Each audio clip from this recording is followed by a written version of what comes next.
Hello, I'm a guy that likes to talk about 80s music, and today I want to talk about Metallica and Fade to Black. Yeah, it's a bit different from most of the songs that I've been talking about. Yeah, the 80s can seem like such a bright and happy time. It was such a walking on sunshine, don't worry, be happy, girls just want to have fun, might as well jump kind of time. But the 80s did have a dark side, and this song, Fade to Black, can be as dark as they come. Yeah, you didn't have to listen to The Cure or Morrissey or anyone like that to find something melancholy. I know that some people really look down on metal music as just being dumb music for dumb people, but I flat out disagree with that. For one thing, bands like Metallica and Iron Maiden had songs that I think were highly intelligent and sophisticated. You could tell that whoever was writing their songs had read a few books, and they had lyrics about subjects that other songs never talked about. While a lot of other songs were about girls and boys and dancing or whatever, these metal bands were doing songs about war and executions and mental illness and drug addiction and theology and real world atrocities and so on. And the music wasn't dumb either. Just because they played on electric guitars with their amps tuned up didn't mean that the music was just a bunch of noise. Metallica were indeed musicians and composers. I mean, you can take some Metallica songs and have them played by a symphony orchestra, just like Beethoven and Wagner compositions. And it has been done before. And Metallica songs, at least some of them, like Fade to Black, were not simple ABA songs. They had movements, just like the classical compositions had. Some of their songs were pretty long, and they sometimes sounded like they could have been two songs stitched together. They'd start out playing fast and then slow, or slow and then fast. But anyway, Fade to Black.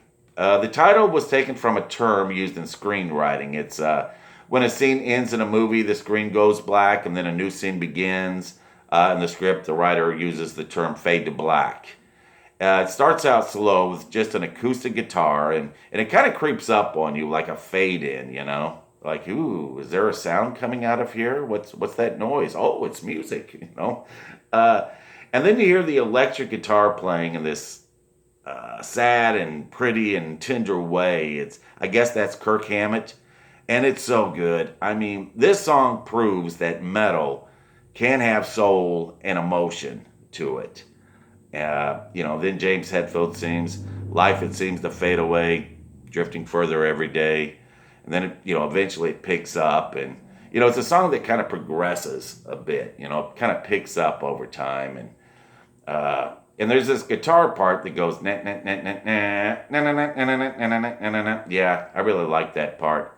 Na na na na na na na na na na na na na. Like I said, I could see a symphony orchestra playing this. Na na na na na na na na na. Yeah, like I said, it's a song that progresses, it builds up. It's a long song. It's 7 minutes long, I think, something like that. But I never thought of it as a long song. I never thought of it as being too long because, I mean, I know some 4 minute songs that I don't like that seem like they last longer than this one does. Uh, but so what's the song about? I gather it's about the S word and the kind of feelings that can lead one to think about the S word. Hetfield sings about how nothing matters, and he sings about how there is nothing more for me. Yeah, it's kind of weird to think back to when I was 16 or around that time, and that this was one of my favorite songs. It's like, whoa, was I a kid going through some things? It's also kind of weird to think about how there was another song that I really liked at the same time from Megadeth. One that was somewhat similar. Megadeth did this song called In My Darkest Hour. In my hour of need, no, you weren't there. Yeah, that song had a similar feel to it. So yeah, there for a while, Fade to Black and In My Darkest Hour were two of my favorite songs. It makes me think, dang, I was one unhappy kid, wasn't I? So yeah, I've got a quick memory I wanted to tell.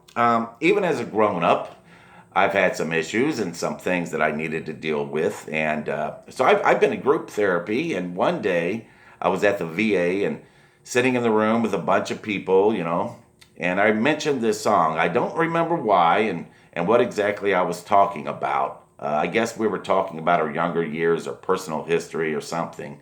But anyway, I just made a small mention of being a teenager who spent some time listening to Metallica's Fade to Black.